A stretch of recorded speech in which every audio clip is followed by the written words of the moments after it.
Salut les loulous, aujourd'hui je vous fais une petite vidéo à l'arrache, plutôt que de vous faire un post Twitter avec les nouveaux achats que j'ai faits, plutôt que de vous faire une photo et un petit texte, autant vous montrer les jeux, ce que j'ai reçu, ce que je viens juste de recevoir en fait, et en même temps vous parler un petit peu du jeu et vous ramener des souvenirs, ou bien éventuellement si vous connaissez pas le jeu, vous le faire découvrir. Alors je commence par la Horde, un jeu que j'ai acheté sur Saturn, mais que j'ai connu sur 3DO, et que j'ai vraiment à l'époque beaucoup aimé, un jeu typique de son époque, où vous aviez une introduction en FMV, qui était la grande mode à l'époque, et un chouette jeu type action et un peu stratégie, puisque on doit s'occuper d'un petit royaume, on doit s'occuper de ses terres, on a deux phases dans le jeu, une phase où on place des pièges, des maisons, etc. Et ensuite une phase d'action où votre territoire est attaqué et vous devez le protéger en vous baladant avec une épée et la tête du monstre. Ça vole pas très haut, mais le jeu était très fun à l'époque, c'était très sympa. Et ici, je l'ai retrouvé sur Sega Saturn. Et franchement, j'ai sauté le pas. Il coûtait une quinzaine d'euros. Il est en très bon état. Il y a encore, moi j'adore ça, le livret. C'est super fun. Moi j'aime beaucoup. Donc je me le suis pris.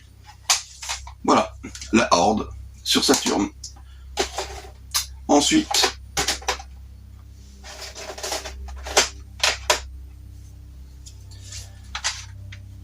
je me suis pris ça, Return Fire. Ça c'est un pur jeu d'action. C'était aussi sur 3DO, mais ici j'ai retrouvé sur PlayStation, parce que sur 3DO il coûte extrêmement cher. Donc ici j'ai payé une quinzaine d'euros. Malheureusement le boîtier est un petit peu fatigué.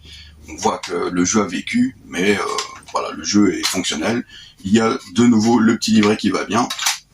Et Return Fire, c'est un chouette jeu d'action. C'est un catch the flag. Vous devez capturer le drapeau dans le camp ennemi. Et la particularité du jeu, c'est qu'en fait, vous avez 4 petits véhicules. Vous avez un hélicoptère, un char, un blindé et une Jeep.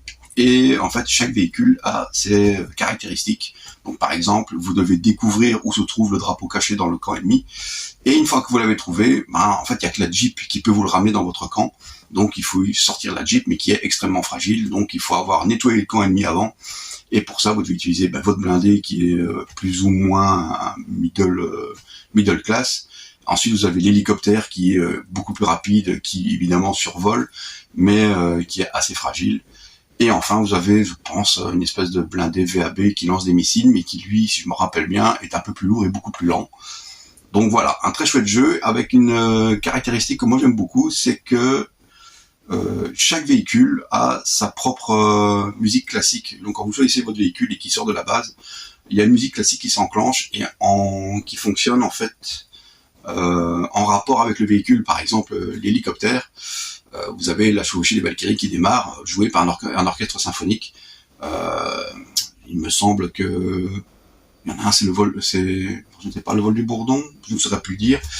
Et par exemple la Jeep, quand vous avez attrapé le drapeau et vous devez vite revenir dans votre camp, vous le ramenez, c'est l'ouverture de Guillaume Tell qui se déclenche. Enfin, c'est très second degré, c'est très fun. Je pense qu'on peut même jouer à deux. Et oui, 1 ou 2 joueurs, je dis bien. C'est un très chouette jeu, un très bon souvenir. Donc impatient d'y rejouer. Et si un jour vous le trouvez, ça coûte pas cher et franchement super fun. Ensuite, je l'avais déjà montré, Art of Darkness, je l'avais déjà montré dans un précédent post sur Twitter. Alors, ce jeu est particulier, il est très difficile. Moi, je m'arrive au bout, j'ai vraiment pas été très loin dans le jeu à l'époque de sa sortie. Je ne pense pas qu'actuellement, j'irai encore plus loin. Mais il garde une place particulière parce que c'est un très chouette jeu de plateforme, il est très beau. Déjà à l'époque, il marquait les esprits, je trouve qu'il est toujours aussi beau. Il a une patte particulière, il a un côté un peu cartoon. Il a un côté très cruel avec son héros. Je pense qu'il s'appelle Andy, il faudrait que je regarde, mais je pense que c'est ça. Dans le sens où c'est vraiment du pur die and retry. Vous allez recommencer les tableaux afin de trouver la bonne combinaison pour pouvoir sortir. Il faut être il faut connaître bien les touches, il faut être assez réactif. Et la particularité, c'est que Andy, quand il se fait tuer, c'est souvent c'est assez cruel. En fait, il se fait dévorer, électrocuté, écrasé. Enfin, il passe vraiment par toutes sortes de périples et de morts assez douloureuses. Et voilà, ici j'ai racheté le jeu. Le boîtier est assez propre. Les 2 CD sont vraiment en très bon état, et surtout, je suis super content. En fait, le jeu est livré avec ses lunettes 3D. Parce que je pense que la séquence finale du jeu, la cinématique de fin, il faut la regarder avec des lunettes 3D. Bon, je l'ai jamais vu, il faudra que j'en regarde une fois, peut-être éventuellement sur YouTube. Mais voilà, je suis super content, j'ai retrouvé ça, j'ai payé une vingtaine d'euros. Donc ça me semble propre, 2 CD, boîtier correct, et lunettes 3D fournies d'origine, donc super content. Bon, ceux qui l'ont connu s'en rappelleront forcément, parce qu'on a tous souffert sur ce jeu. Par contre, si vous ne le connaissez pas, ou si vous en avez vaguement entendu parler, bah foncez, parce que franchement, un très chouette jeu. Et enfin, ces deux-ci. Alors ça, moi je suis un grand fan des RTS, voilà, et Command & Conquer, c'est pas le papa des RTS, hein, parce qu'il y avait avant, il y avait Warcraft 2, etc. Mais voilà, ceci, Command & Conquer, et Command & Conquer, sa suite, Alerte Rouge, c'est vraiment, c'est très kitsch. Moi j'aime beaucoup, encore une fois, très marqué dans son époque, puisqu'on a des cinématiques en FMV. On a, c'est très série B au niveau du scénario. Les connaisseurs, je vais pas vous l'expliquer, je vais pas vous faire la fond de vous le raconter. C'est vraiment très sympa. Et les puristes, et moi le premier, diront qu'il faut le jouer sur PC, hein, c'est beaucoup plus facile de le gérer à la souris. Mais voilà, je l'ai pas retrouvé sur PC, ou alors aussi vous pouvez le retrouver sur différents sites comme Steam ou autre, j'imagine. Il y a un remaster qui a été fait il y a pas longtemps. Mais voilà, la version d'origine, ici les 2 boîtes étaient vendues par la même personne à un prix très très intéressant. Je pense que j'ai payé 25 balles pour les 2, quelque chose comme ça. Donc ça vaut la peine, et encore une fois, les CD sont impeccables. Il y a les livrets, moi j'y tiens, les livrets, je trouve que ça manque dans beaucoup de jeux. Je trouve que ça permet en fait les livrets d'apprendre le jeu, d'entrer dans l'univers du jeu avant d'avoir commencé le jeu. Il vous raconte une histoire, le livret vous explique comment on joue, et ça évite aussi des longues phases de tuto, des didacticiels comme moi je suis pas très fan. Là vous lisez, vous apprenez les commandes en lisant 2 pages, et puis vous êtes parti quoi. Voilà, moi je reste un grand fan, ça me manque, les livrets vraiment, ça me manque, et ça a une vraie plus-value, notamment au niveau du prix. Quand vous achetez un jeu d'occasion, on vous le dit, le livret est avec, donc forcément le jeu il grimpe.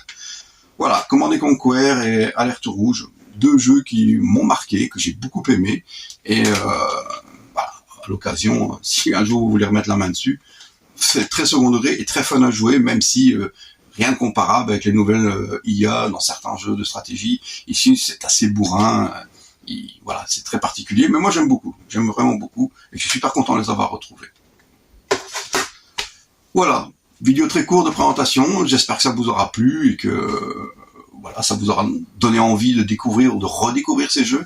J'en ferai probablement d'autres, parce que le format vidéo, ça permet d'expliquer, voilà, je suis pas très à l'aise, je fais pas souvent de vidéos, mais ça permet d'expliquer le jeu, quand vous en parlez, vous avez un souvenir qui revient, vous dites, à propos, il y avait ça, il y avait cette cinématique-là, il y avait ci, il y avait là, ce qui permet en fait de se dire, ah oui, j'ai envie d'y rejouer, j'ai envie de le revoir, j'irai voir sur YouTube, ou éventuellement, je rachèterai. Voilà,